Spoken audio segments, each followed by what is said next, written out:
आज का क्वेश्चन एक डिटेल्ड आंसर मांग रहा है। हम इंडस्ट्री का नेशनल इकोनॉमी में कंट्रीब्यूशन सिस्टमैटिकली कवर करेंगे ताकि आंसर कंप्लीट और वेल स्ट्रक्चर्ड लगे। सबसे पहले इंडस्ट्री को डिफाइन करना हेल्पफुल होता है। एग्जामिनर को क्लियर हो जाता है कि आप सेकेंडरी सेक्टर या manufacturing plus related industrial activities की बात कर रहे हो।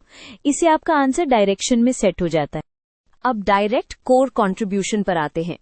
जीडीपी इंडस्ट्री वैल्यू ऐड करती है, मतलब रॉ मटेरियल्स को हायर वैल्यू प्रोडक्ट्स में कन्वर्ट करके इकोनॉमी का आउटपुट बढ़ाती है।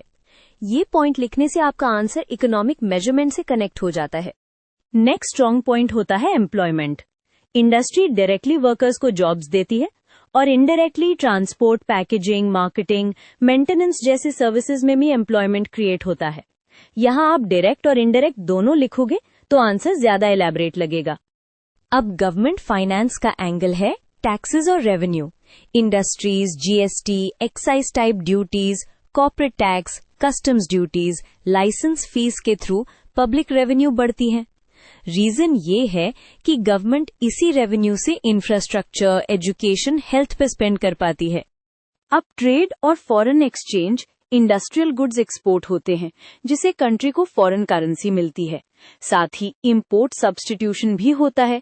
अगर हम डोमेस्टिकली प्रोड्यूस कर लेते हैं तो इंपोर्ट्स कम होते हैं। ये दोनों मिलके बैलेंस ऑफ पेमेंट्स को बेटर बनाते हैं।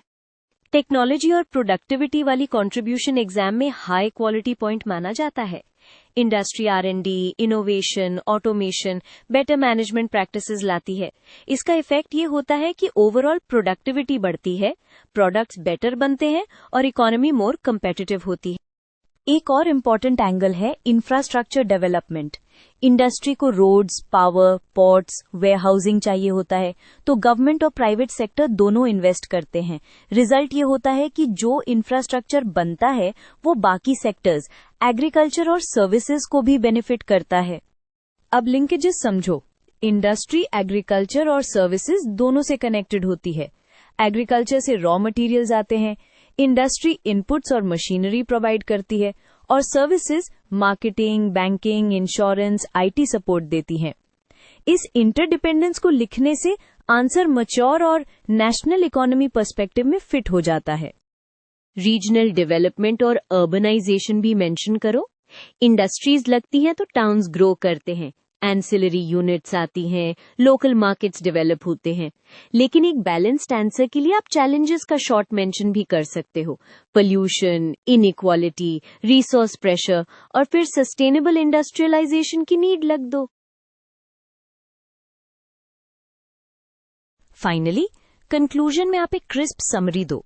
आइडिया ये है कि इंडस्ट्री ग्रोथ से income, jobs, revenue, trade, technology और इंफ्रास्ट्रक्चर सब इम्प्रूव होते हैं। इसलिए नेशनल इकोनॉमी के ओवरऑल डेवलपमेंट के लिए इंडस्ट्री की ड्राइवर है। बस 2 to 3 लाइंस का स्ट्रॉन्ग रैप अप इनफ होता है।